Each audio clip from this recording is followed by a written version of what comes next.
네, 여러분들 반갑습니다. 최용진 목사입니다. 네, 오늘은 특별한 제목으로 설교 부탁을 받고요. 오늘은 본문 중심으로 설교하기보다는 설교 제목처럼요, 사람을 통해서 일하시고 또 다스리시는 주님에 대한 이야기를 같이 나누도록 하겠습니다. 본문은 여러분들이 잘 아시는 것처럼 사도행전 2장에 앞서서 성령 강림의 경험을 하기 전에 제자들이 함께 모여서 부족한 사도의 수를 채우는 장면입니다. 가룟 유다가 죽고 나서 사도들은 그냥 11명의 사도로 교회를 시작한 것이 아니라 12명을 꼭 채웠습니다. 이 의미는 이스라엘의 12지파를 대체한다는 의미가 있습니다.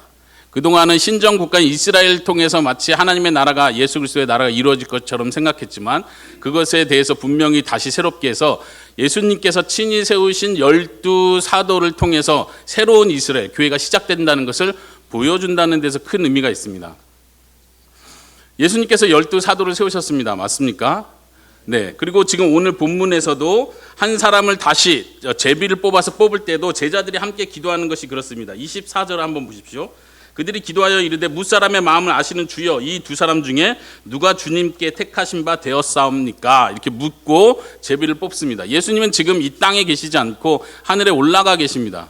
그렇지만 여전히 제자들은 예수님께서 친히 제자를 선택하신다는 걸 알고 있습니다. 그래서 제비를 뽑아서 한 사람을 선택하게 되죠. 나중에 우리가 아는 것처럼 야고보 사도가 먼저 순교를 하게 되었을 때 그때는 다시 12명을 채우지 않습니다. 그 차이를 아셔야 되겠죠. 이제 교회가 새롭게 새로운 이스라엘로 시작한다는 차원에서는 12명을 채우고 시작한다는 게 굉장히 의미가 있습니다. 중요했습니다. 필요했습니다. 그러나 그 뒤로 사도 12명의 사도가 계속해서 계승돼야 한다고는 생각하지 않았습니다. 사도는 12사도는 처음 교회를 세울 때 필요했던 사람들입니다. 이해하십니까? 역사적이고 고유한 직분이라는 뜻입니다. 오늘날 우리는 사도를 다시 뽑지 않습니다. 어느 은사주의 단체에서는 내가 사도다, 내가 사도로 임명했다, 어느 지역의 사도, 어느 나라의 사도 이렇게 얘기합니다. 여러분들 속지 마십시오. 오늘날 더 이상 사도는 있지 않습니다. 만약 그랬다면 야고보가 순교한 뒤로 다시 제비를 뽑았겠죠. 그러나 그렇지 않았다는 것을 기억하셔야 됩니다. 또 오늘날 우리는 여전히 제비 뽑는 방식으로 주님의 뜻을 찾아내지 않습니다. 페르난도라는 사도행전 주석가는 이렇게 말합니다. 사도행전 2장에 성령 강림이 있고 난 이후로 교회는 더 이상 제비 뽑는 일을 하지 않았다. 물론 우리가 보는 것처럼 사도행전 안에 제비 뽑는 장면이 더 이상 나오지 않습니다. 장로를 뽑고 집사를 뽑고 사역자들을 뽑지만 제비를 뽑았다는 이야기는 나오지 않습니다. 물론 1세기 자료들을 통해서도 우리가 그걸 발견할 수는 없습니다. 오늘날도 우리는 제비를 뽑지 않습니다. 어느 교단에서는 총회장을 뽑을 때 제비 뽑는 방식으로 하자, 이게 성경적이다라고 말하는데 성경적이지 않습니다. 성경은 더 이상 제비를 뽑지 않고 기도 가운데 성도들이 함께 기도하고 사람을 선택하는 방식으로 해왔습니다. 사도 바울이 세계 각지를 다니면서 교회를 세우고 장로들을 세웠습니다. 그때 사도 바울이 어떤 특별한 계시를 받아서 장로를 세우지 않습니다. 장로에 대한 자격들을 우리가 나중에 자세하게 성경에서 볼 수 있는 것처럼 사도 바울은 신앙이 있고 성령과 믿음과 지혜가 충만한 자들 중심으로 모범이 되는 사람들, 이런 기본적인 자질이 되는 사람들을 장로로 세웠고 집사로 봉사할 수 있는 자들도 세웠습니다. 우리가 그걸 잘 알고 오늘날도 우리는 그렇게 장로와 집사를 뽑습니다. 우리가 기억해야 할 것은 오늘 설교 제목처럼요, 하나님께서는 사람을 통해서 교회를 다스리신다는 사실입니다. 특별히 예수님께서 교회를 세우신다고 말씀하셨습니다. 그리고 예수님은 친히 사람들을, 그분의 일꾼들을 뽑으십니다. 세우십니다. 한번 에베소서 4장의 본문을 잠깐 먼저 살펴보고 이야기를 계속할까요? 에베소서 4장 한번 찾아보도록 하겠습니다. 에베소서 4장 6절부터 14절의 내용인데요. 예수님께서 교회를 세우실 뿐만 아니라 예수님께서 친히 교회의 사역자들, 직분자들을 세우신다는 내용입니다. 제가 한번 6절부터 읽어보도록 하겠습니다. 하나님도 한 분이시니 곧 만유의 아버지시라. 만유 위에 계시고 만유를 통일하시고 만유 가운데 계시도다. 우리 각 사람에게 그리스도의 선물의 분량대로 은혜를 주셨나니 그러므로 이르기를 그가 위로 올라가실 때 사로잡혔던 자들을 사로잡으시고 사람들에게 선물을 주셨다 하였도다. 지금 여기까지는 좀 무슨 말인지 잘 모르시겠죠? 일단 거기서 인용된 말은 뭐냐면 8절에서요. 그는 예수 그리스도를 가리킵니다. 예수님께서 승천하실 때를 가리키는데 사로잡혔던 자들을 사로잡으시고, 이 표현은 지금 전쟁 용어를 사용하고 있는 거예요. 포로로 잡았다는 얘기입니다. 여러분들 포로를 그 당시에 고대 근동 당시에 전쟁이 일어나고 포로로 잡으면 어떤 일이 일어나죠? 포로 잡힌 사람들은 안 좋지만 전쟁에서 승리한 사람들의 입장에선 왕이 군대가 포로를 잡았을 때 혜택을 받는 사람들은 누굴까요? 그 왕에게 속한 백성들이 혜택을 받죠. 어떤 혜택을 받냐면 전리품을 나눠 가질 수 있게 됩니다. 전리품. 여기서 표현하는 것이 전리품에 대한 얘기예요. 사로잡혔던 자들을 사로잡으시고 사람들에게 전리품을 나눠주셨다, 이런 의미입니다. 9절에 올라가셨다 하셨은즉 땅 아래 낮은 곳으로 내리셨던 것이 아니면 무엇이냐. 내리셨던 그가 곧 모든 하늘 위에 오르신 자니 예수 그리스도를 가리킵니다. 이는 만물을 충만하게 하려 하심이라. 그리스도께서 하늘로 올라가신 이유, 목적은 만물을 충만하게 한다는 것입니다. 에베소서 전체 아주 중요한 핵심 키워드인데, 만물을 충만하게 한다는 것이 하나님의 경륜이고 예수 그리스도께서 이루시는 일입니다. 이 만물을 충만하게 하는 일은 교회를 통해서 반드시 이루어집니다. 그것이 에베소서 1장에서 나오는 표현인데요. 그 부분은 간단하게 넘어가고 11절에 잘 보십시오. 그가, 여기서 그는 누굽니까? 예수 그리스도를 계속 가리키겠죠.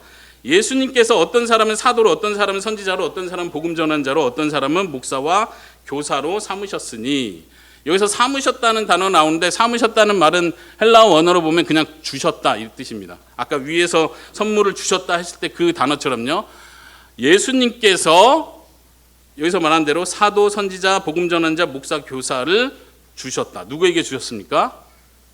교회에게 주셨습니다. 예수님께서는 교회를 세우시고 이제는 너희가 알아서 너희가 운영 방식을 결정하고 너희가 어떤 직분을 뽑든 그건 너희가 지혜롭게 잘 생각해라, 이렇게 맡기지 않으셨습니다. 예수님은 정확하게 누구를 교회에 주셨습니다. 이건 예수님이 제정하신 것입니다. 그 목적은 12절부터 14절까지요. 이는 성도를 온전하게 하고 봉사일을 하게 하고 그리스도의 몸을 세우게 하기 위해서입니다. 누가 이걸 목표하셨습니까? 이건 하나님 아버지의 뜻이고 예수님께서 실행하신 일입니다.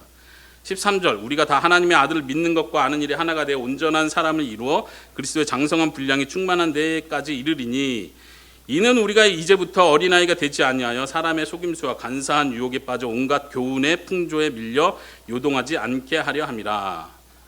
지금 잘 보세요. 12절부터 14절까지의 내용은 뭐냐면, 예수님께서 하늘에 올라가셔서 승천하셨는데, 그 예수님은 누구냐면 전쟁에서 승리하신 왕이십니다. 그 왕은 이 땅을, 하나님의 나라, 예수 그리스도의 나라를 다스리시는 왕이십니다. 근데 그 왕이 이 땅에 있는 교회를 다스리는 방식에 대해서 얘기를 하고 계십니다. 예수님의 나라, 우리는 예수님의 백성으로 이 땅 가운데 살면서도 예수님의 나라에 속해 있는 줄로 믿습니다. 그 예수님의 나라라는 말은 예수님이 통치하시는 곳이라는 뜻입니다. 예수님의 통치는 어떻게 이루어집니까? 직통계시를 통해서 이루어지는 게 아닙니다. 예수님의 음성을 들음으로 통치가 이루어지는 것이 아닙니다. 예수님의 말씀은 예수님께서 세우신 직분자들을 통해서 주어집니다. 설교 제목처럼 하나님께서는 사람을 통해서 교회를 다스리십니다. 정확히 말하면 예수님께서는 직분자들을 통해서, 특별히 장로를 통해서 교회를 다스리십니다. 그 목적은요, 성도들을 온전케 하는 일입니다. 봉사할 수 있는 자리로 준비되게 하기 위해서입니다. 12절에서 말한 것처럼 그리스도의 몸을, 교회를 세우는 일을 위해서 예수님은 그것을 주셨습니다. 다른 방식은 없나요? 예수님께서 예수님의 나라를 통치하시고 이 교회를 세우시고 교회가 더 건강하게 세워져 나가는 다른 좋은 방법은 없나요? 없습니다. 예수님께서 세우신 방법입니다. 13절에서 우리가 계속 성장해야 된다는 얘기를 하고 14절 끝에서요, 사람의 속임수와 간사한 유혹에 빠져 교훈의 풍조에 밀려 요동하지 않게 하기 위해서 그렇게 직분자들을 세우셨습니다. 여기서 언급한 직분자는 지금 에베소서에서는 특별히 그냥 성령의 은사의 종류에 대해서 말하고 있는 것이 아닙니다. 다른 본문하고 다릅니다. 에베소서에서는 성령의 여러 은사들을 나눠주셨다, 이런 얘기를 하는 것이 아니라 다시 11절에서 말하는 것처럼 사도, 선지자, 복음 전하는 자, 목사, 교사를 얘기합니다. 무엇을 위해서요? 사람들이 유혹에 빠지지 않게 하기 위해서, 성숙한 자로 이 세상 풍조에 밀려 떠다니지 않게 하기 위해서 예수님께서 세우셨다는 얘기입니다. 물론 성령께서 은사를 나눠줍니다. 그것도 교회의 덕을 세우기 위해서, 교회 자체를 세우기 위해서인 건 맞습니다. 그러나 이 본문에서는 특별히 직분자를 이야기합니다. 오늘날 사도와 선지자가 있습니까? 없습니다. 오늘날도 아까 제가 말한 것처럼 내가 사도다. 여러분들 잘 아십니까? 피터 와그너는 자기가 이 시대 마지막 대사도라고 이야기를 합니다. 자기가. 그래서 한 걸음 더 나가서 모든 교회는 자기의 말을 들어야 된다고 말합니다. 왜냐하면 예수님은, 하나님은 사도를 통해서 교회에 말씀을 하시기 때문에 나의 말을 들어야 된다고 말합니다. 피터 와그너요. 아주 유명했던 신학자였죠. 근데 완전히 타락했습니다. 그리고 피터 와그너가 임명하는 전 세계의 사도들이 있다고 말합니다. 예. 한국에도 있죠. 예. 한국에도 있고 저기 아시아권에도 많이 있습니다. 그러나 성경 그렇게 더 이상 말하지 않습니다. 아까 말한 것처럼 제비를 뽑는 일은 거기서 멈췄습니다. 그리고 장로와 집사를 세우는 일을 시작했습니다. 그 일을 위해서 매번 직통 계시를 받지 않았습니다. 자격이 되는 자들을 성도들이 지혜 가운데, 기도 가운데 뽑았습니다. 오늘날 선지자가 있습니까? 있다고 말하고 자기가 선지자라고 말하는 사람도 있고, 또 누군가를 선지자로 추앙하고 있는 많은 성도들도 우리가 봅니다. 여러분들 속지 마십시오. 더 이상 선지자는 없습니다. 필요하지 않습니다. 하나님의 말씀으로 충분합니다. 말씀을 풀어주는 목사가 필요합니다. 하나님의 말씀은 완성되었습니다. 충분합니다. 구원에 이르기에 충분합니다. 여러분들 또 다른 뭔가가 필요하다고 생각하지 마십시오. 선지자와 사도는 특별히 아까 말씀드린 대로 교회가 세워질 때 필요했던 사람들입니다. 성경 구절 한 구절 제가 잠깐 언급을 하면요. 에베소서 2장 20절에서 이렇게 표현하죠. 너희는 사도들과 선지자들의 터 위에 세우심을 입은 자라. 그리스도 예수께서 친히 모퉁이 돌이 되셨느니라. 교회를 처음 세울 때의 이야기를 하는 것입니다. 사도들과 선지자의 터 위에 세움을 받았습니다. 사도들과 선지자는 터가 되었습니다. 그리고 거기서 그들의 역할을 다 했습니다. 더 이상 사도직을 계승하는 자가 필요하지 않습니다. 로마 카톨릭은 사도를 계속 계승해야 된다고 믿고 그 역할을 교황이 한다고 믿죠. 그래서 오죽했으면 그 사도의 권위를 세우기 위해서 교황은 무오하다고 말을 합니다. 오류가 전혀 없다. 사탄적이죠. 여러분들 그걸 잘 아셔야 됩니다. 오늘날 목사가 사도직을 계승합니까? 전혀 그렇지 않습니다. 목사는 여전히 부족하고 오류가 있습니다. 그럼에도 불구하고 예수님께서는 직분자들을 통해서 일하십니다. 만약 어느 교회 어느 단체에서 한 사람을 추앙해서 이 사람이 오류가 없고 이 사람이 하나님의 말씀 직통으로 계시를 받고 있고 이 사람의 말을 순종해야 된다라고 말한다면 여러분들은 아주 조심하셔야 됩니다. 그 정도는 여러분들이 분별하실 수 있을 거라고 생각을 합니다. 오늘 설교의 제목은 그것입니다. 하나님께서는 사람을 통해서 교회를 다스리십니다. 믿으십니까? 특별히 장로를 통해서 교회를 다스리십니다. 이것이 성경적인 표현입니다. 성경에서는 장로 외에 다른 사람을 말하지 않습니다. 장로를 세웠습니다. 물론 오늘날 장로라는 명칭 대신 다른 명칭, 감독이든 권사는 아니고요. 다른 명칭을 쓸 수 있을지는 모르겠지만요. 성경은 그렇게 말합니다. 이 장로라는 단어는 구약에서부터 쓰이던 그냥 그 단어입니다. 나이 든 사람. 그리고 신약으로 넘어오면서 신앙 안에서 더 성숙한 어떤 사람을 가리킬 때 표현하죠. 구약시대에 모세를 비롯해서 하나님께서 이스라엘 백성들을 이끌 수 있도록 70명의 장로를 세우셨죠. 그것이 하나님께서 세우신 조직적인 방법입니다.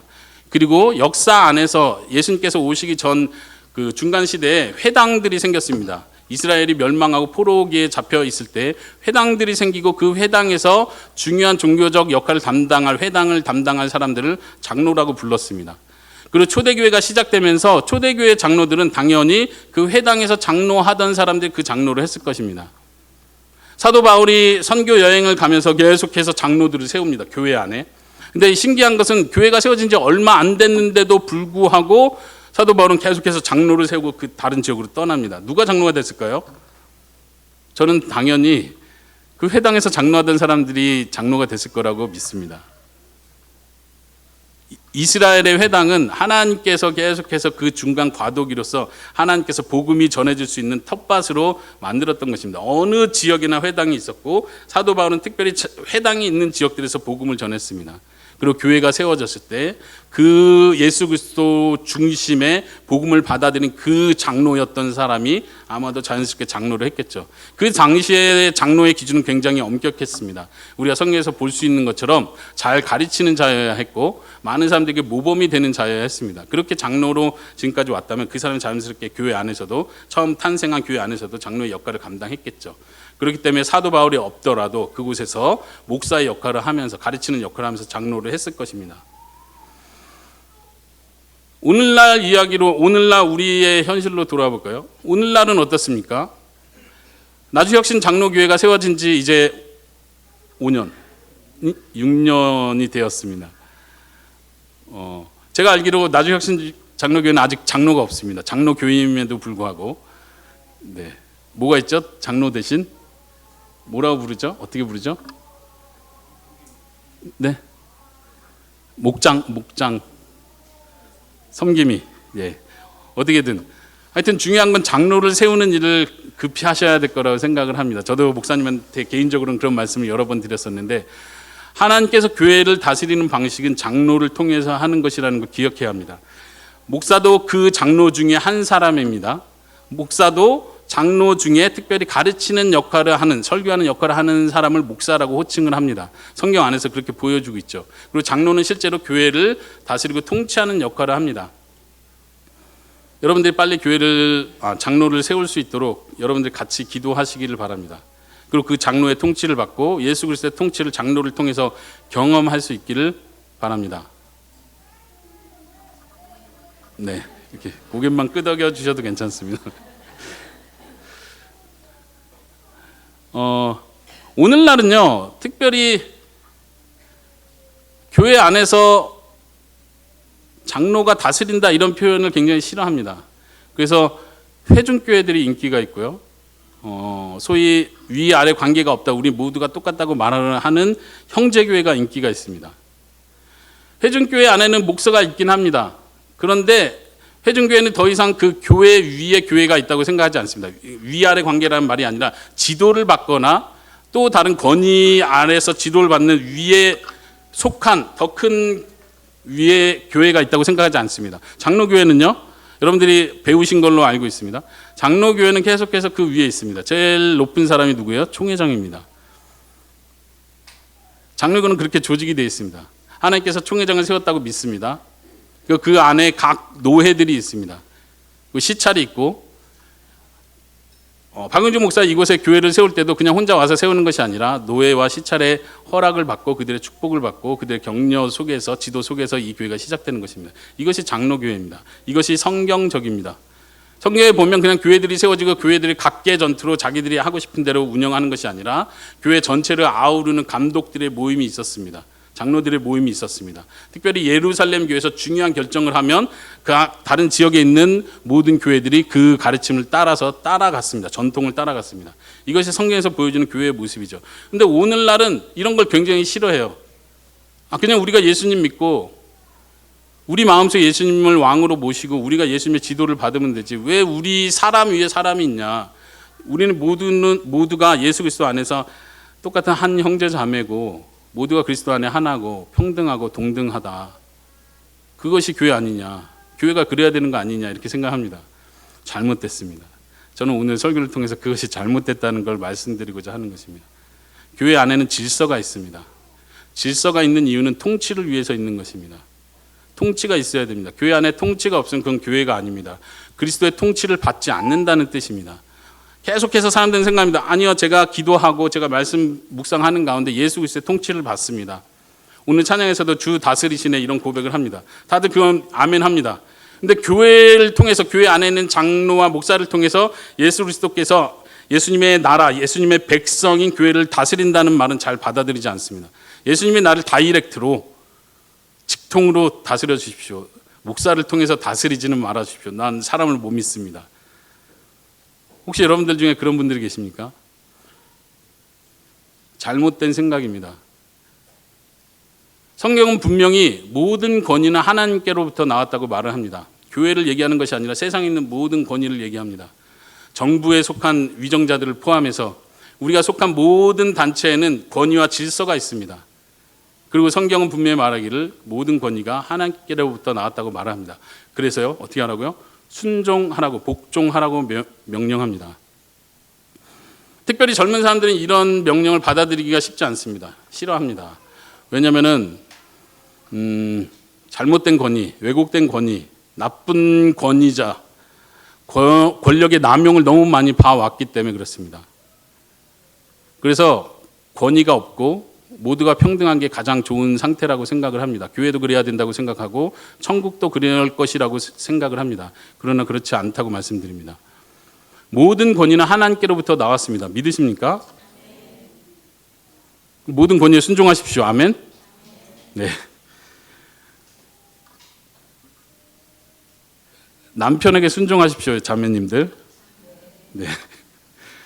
네. 회사의 상사들에게 순종하십시오, 형제님들. 예, 머릿속에 떠오른 그 상사에게 순종하십시오. 아, 왜 웃고 말아요? 예. 형제님들이 상사에게 순종하지 않으면 자매님들도 형제들에게 순종하지 마십시오. 죄송합니다. 순종하라는 역설입니다. 자매들이 남편들에게 순종해야 하는 것처럼 형제들은 자기 회사의 상사들에게 순종을 해야 합니다. 자꾸 뒷담화 까지 마시고 불평하지 마시고 고쳐야 될 거 문제가 심각한 거는 직접 다이렉트로 만나서 문제를 해결해 하십시오. 뒤에서 계속 불평만 하지 마시고 그건 그리스도인의 태도가 아닙니다. 죄를 짓는 것입니다. 험담하는 것입니다.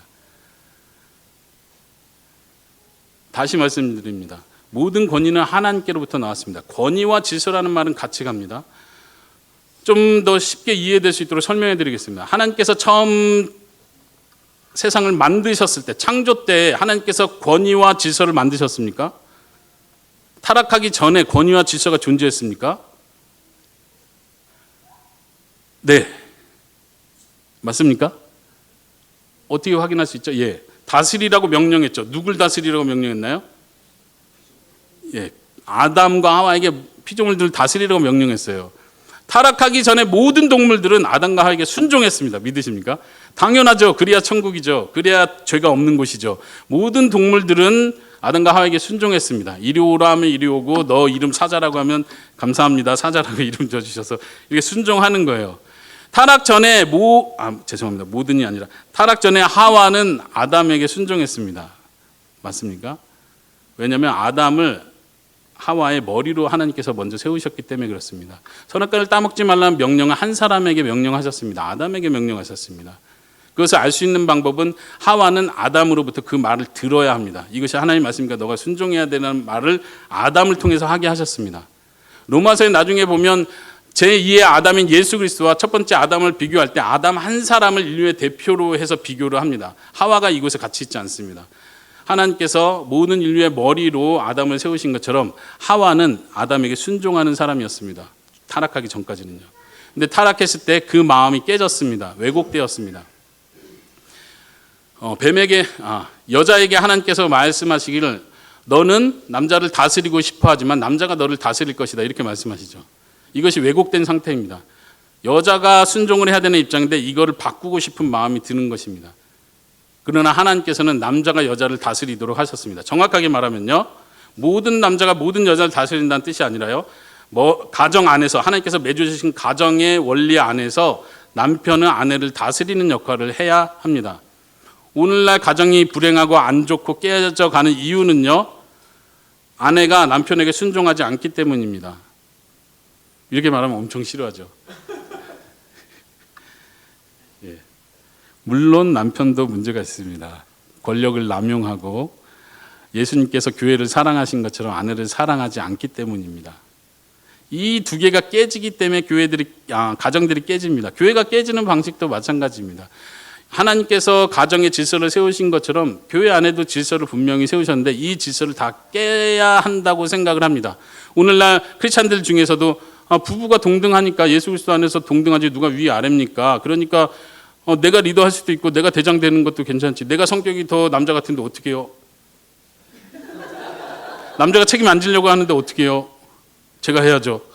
남자가 무능해서 뭐 이렇게 하면서 강하게 나가는데 가정이 불안해집니다. 불화가 시작됩니다. 교회 안에서도 마찬가지입니다. 아니 목사님이 훨씬 월등하시면 뭐 잘못 않고 순종하면 되는데 목사님이 나하고 뭐 나이도 비슷하시고 나보다 나이가 어리시네, 경험도 부족한 것 같고 사회생활을 안 해보셨네, 이렇게 보기 시작하면 한없이 그냥 불안한 거예요. 내가 그 역할을 대신 해줘야겠다는 마음이 막 들기 시작하는 거죠. 그렇지 않습니다. 순종하는 태도를 하나님께서 원하십니다. 왜요? 모든 권위는 하나님께로부터 났기 때문입니다.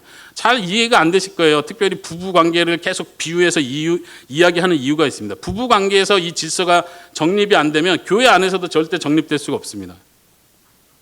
우리가 그나마 좀 받아들이는 질서는 뭐가 있냐면 부모에 대한 순종입니다. 부모에게 순종하십시오. 그러면 당연하지. 부모님 날 키워주시고 아껴주시고 어쨌든 날 사랑해 주시는데 지금까지 인생을 나를 위해서 바치셨는데 순종해 감사하지. 이렇게는 받아들여요. 근데 부부간은 그게 잘 안 돼요. 남편이 언제 나를 위해서 얼마나 희생했다고. 돈이나 벌어왔지. 그 희생이죠. 네, 왜 돈 벌겠어요. 근데 이 기간이 짧아. 부모님은 어쨌든 내가 바보였을 때, 죄송합니다. 내가 완전 애기라서 아무것도 못하는 그 상태였을 때부터 부모님은 나를 챙겨줬거든요. 그러니까 부모니까 존경하고 순종해야 되는 건 받아들여요. 그런데 문제는요. 자 보세요. 여러분들이 나이가 들고 내가 애를 낳습니다. 그리고 나는 내 부모가 나한테 잘해주지 못했던 그거를 나는 이제 잘해줍니다. 내가 되돌아보니까 부모는 나에게 해준 게 없는 것 같아요. 나는 자식을 위해서 이 정도 하는데. 그러고 나서부터 부모에게 순종하는 말을 잃어버립니다. 제가 종종 제 아내를 혼내는 경우가 있습니다. 장모님한테 함부로 대할 때. 어떻게 함부로 대하냐면 이제는 장모님을 가리키더라고요. 야, 엄마 그렇게 하는 게 아니야. 이게 이기는 거야. 물론 맞죠. 아내가 더 똑똑하니까 뭐 이 시대를 더 잘 아니까. 그런데도 제가 계속 아내한테 말합니다. 장모님한테 함부로 대하지 말라고. 때는 장모님이 어떤 결정을 하면 그거는 우리 가족들이 형제들 생각하지 아니고 너무 엄마 중심을 생각한 거예요. 그거 잘못됐다고 막 그러면 제가 말합니다. 어머니가 결정하는 대로 따라가라고. 당신이 어머니를 조종하는 게 아니라고. 근데 나이가 들면 어머니한테도 함부로 그렇게 하더라고요. 그렇게 하지 마십시오. 부모는 끝까지 순종해야 되는 대상입니다. 여러분들은 끝까지 순종을 하셔야 됩니다. 그게 깨지면 가정 안에서도 깨집니다. 그게 깨지면 교회 안에서도 깨집니다. 모든 질서는 하나님께서 세우셨습니다. 믿으십니까? 진리를 위배하면 목숨을 걸고라도 그 권위에 도전하십시오. 하나님을 못 믿게 하거나 하나님을 부인하게 만드는 어떤 일을 결정한다면 목숨을 걸고 싸우십시오. 죽으십시오 그냥. 근데 그게 아니라면 순종하십시오. 작은 것 가지고 목숨 걸지 마시라는 얘기입니다. 작은 것 가지고 불평하면서 자기 속 썩지 말라는 얘기입니다. 하나님께서 보고 계십니다. 너가 순종하느냐? 내가 준 권위에 너가 순종하느냐? 하나님은 그 순종하는 그 태도를 하나님께서 받으십니다. 남편에게 순종하는 건 남편이 더 훌륭하기 때문에 순종하는 게 아닙니다. 부모에게 순종하는 게 부모가 더 훌륭하기 때문에 순종하는 게 아닌 것처럼 목사에게 순종하고 장로, 교회 안에 세워진 장로에게 순종하는 것은 그 장로들이 더 훌륭하기 때문이 아닙니다. 하나님께서 세우셨다고 믿기 때문입니다. 1장에서 제비를 뽑고 나서 제자들이 제비를 뽑고 나서 나는 A라는 사람이 아니었는데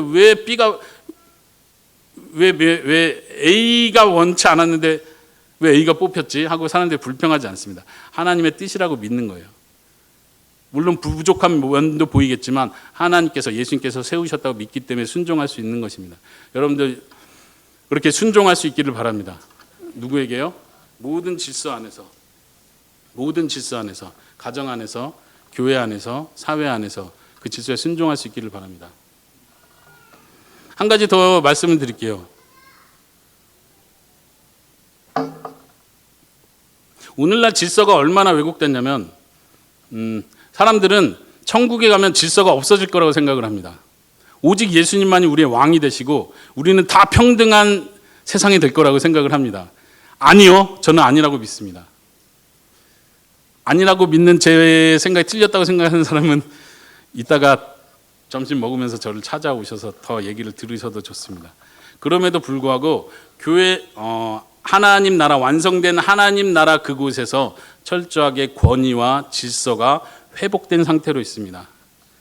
우리가 오늘날 권위와 질서를 싫어하는 이유는 이게 다 왜곡되어 나타나기 때문입니다. 부모와 자식 간에도 왜곡된 권위가 나타납니다. 내가 자식을 사랑한다 하지만 내가 완벽한 부모가 되어주지 못한다는 건 내가 잘 압니다. 교회 안에서 하나님께서 세우신 직분자들에게 순종하지 못하는 이유도 거기에 있습니다. 뭔가 자꾸 실수하고 판단을 잘못한다고 생각합니다. 믿어줄 수가 없습니다. 때로는 남용을 합니다. 월권을 합니다. 부족합니다. 그렇기 때문에 여기에 우리가 권위에 순종하지 못합니다. 왜곡된 권위를 너무나 많이 봐와서 우린 그 상처 때문에 이 권위를 다 없애야 된다고 생각하고 그 없어진 상태가 아주 이상적인 상태라고 생각합니다. 그래서 심지어 천국에서도 그런 것이 전혀 없을 거라고 기대를 합니다. 절대 그렇지 않습니다. 예수님께서 왕으로 다스리시는 그분의 백성, 그분의 나라에는 반드시 통치가 있습니다. 사람들을 통한 통치가 있습니다. 그것을 우리는 교회에서 경험하는 것입니다. 누가복음 19장에서 특별히 예수님께서 그런 표현을 하고 계십니다. 열문화 비유로 하시면서 10명의 종에게 하나의 문화씩을 나눠줍니다. 그리고 어떤 종은 하나의 문화를 가지고 10문화를 남기고 어떤 종은 하나의 문화를 가지고 5문화를 남깁니다. 예수님께서 말씀하시는 대답은 너가 이렇게 했으니 잘했다, 충성된 종아 하면서 이에게 10골 권세를 줍니다. 그리고 5문화를 남긴 자에게는 5골 맞는 다스리는 권세를 줍니다. 언제 그 권세를 누리죠? 천국에서 누리는 것입니다. 천국에서는 우리 위에서 우리를 다스려주는 사람들이 있을 것입니다. 믿으십니까? 안 믿겨지시죠? 더 생각해 보십시오. 심각하게 생각해 보십시오. 아까 말씀드린 것처럼 하나님께서 세상을 만드실 때 타락하기 전에 질서를 만드셨습니다. 그럼 그게 하나님이 잘못 판단하셔서 질서와 권위를 만들어 놓으셨기 때문에 완성된 나라에서는 질서와 권위를 없애버리실까요? 사람들 관계 안에서? 그렇지 않습니다. 하나 기억해야 될 거, 왜곡된 상태의 질서와 권위를 우리가 너무 많이 봐서 질서와 권위는 나쁘다는 생각을 여전히 가지고 있다는 얘기를 하는 겁니다.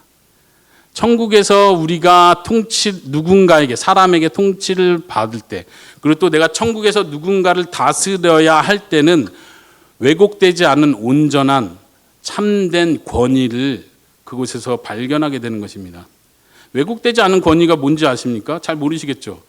우리가 경험해 보질 않았어요. 근데 여러분들 자신을 잘 살펴보십시오. 특별히 자녀를 기르시는 분들, 왜곡되지 않은 권위는 뭐냐면요, 이 자식이 나에게 아무것도 잘해주는 게 없는데 나는 이 자식을 위해서 목숨을 바치는 거예요. 삶을 바치는 거예요. 시간을 바치는 거예요. 에너지를 바치는 거예요. 이 자식 때문에 돈을 버는 거예요. 이 자식 때문에 내 시간을 다 투자하는 거예요. 이게 왜곡되지 않은 권위입니다. 예수님께서 교회를 그렇게 사랑하셨습니다. 교회가, 신부가 예수님 앞에 온전하고 열심히 살려고 하는 걸 보시고 예수님이 생명을 내어주셨습니까? 전혀 그렇지 않습니다. 그래서 예수님은 교회의 머리가 되시는 겁니다. 남편이 그런 남편이 되어야 하는 거예요. 그런 남편을 못 보니까 힘든 거예요. 그런 목사를 보기 힘든 시대가 됐기 때문에 교회 안에서 권위가 없어져야 된다고 생각하는 거예요. 직분자를 세운다면 또 시작이다. 이제 우리 교회가 조직화되고 문제가 이제 또 타락의 길로 들어서겠구나. 불안한 마음이 먼저 생기는 거예요. 교회는 그렇지 않습니다. 예수님이 다스리는 곳은 그렇지 않습니다. 여러분들 그걸 기억하십시오. 여러분들이 자식을 한없이 사랑하는 그 마음이 참된 권위이고, 목회자는 바로 그런 마음으로 성도를 위해서 기도하고 희생하고 책임을 지고 돌보는 일을 하는 것입니다. 장로가 세워진다면 장로는 바로 그런 일을 하는 사람이 되어야 합니다. 다스린다는 것이 다른 것이 아닙니다. 천국에서 우리가 누리게 될 그 다스림은 바로 그런 것입니다. 천국에서 나보다 믿음이 더 좋은 누군가는 나를 위해서 계속해서 돌봄을 해줄 것입니다. 그것을 통해서 우리는 예수님의 사랑을 더 가깝게 느낄 것이고요. 천국에서 나는 나보다 부족한 어떤 사람을 위해서 계속해서 돌봄과 사랑을 실천할 것입니다. 그래서 천국은 사랑의 나라입니다. 여러분들 천국에서 모든 사람의 신앙 수준이 똑같아질 거라 생각하지 마십시오. 그렇지 않습니다. 천국은 아주 다채로운 곳입니다. 여전히 그리스도의 통치가 아주 활동적으로 일어나는 곳입니다. 그곳에서 사랑이 실천됩니다. 이 땅과 천국에서의 차이가 하나 있다면 천국에서는 완벽한 통치가 이루어지는 곳입니다. 이 땅에서는 완벽하지 않은 통치가 이루어지는 것입니다. 완벽하지 않다고 해서 버리는 문제가 아니라 완벽하지 않지만 여전히 이 땅에는 예수 그리스도의 통치가 사람들을 통해서 이루어집니다. 왜요? 천국을 맛보게 하려고. 이해되십니까? 천국을 맛보게 하려고 이 땅에서 사람을 통해서 예수님께서 통치하신다는 얘기입니다. 이 교회 안에서 사람을 통한 통치 안에서 여러분들이 안식을 누릴 수 있기 바랍니다. 그 통치의 달콤함, 권위의 달콤함을 경험할 수 있기를 바랍니다. 이것이 회복될 때 천국에서 이런 것은 내가 더 경험할 수 있겠구나, 여러분들은 깨닫게 될 것입니다. 여러분들에게 이런 축복이 있기를 바랍니다. 이제 앞으로 직분자들을 세우고 장로들을 세워가실 때 이런 기도를 하십시오. 하나님, 내가 존경하고 믿고 따를 수 있는 장로들을 보내주십시오. 세워주십시오. 이렇게 기도하십시오. 이 교회를 잘 다스리고 이 교회를 위해서 큰 일을 할 수 있는 아주 믿음 좋은 사람을 뽑아주십시오라고 기도하라는 말이 아니고요. 잘 들으세요. 내가 믿고 따르고 존경할 수 있는 장로를 세워주십시오라고 기도하라는 얘기입니다.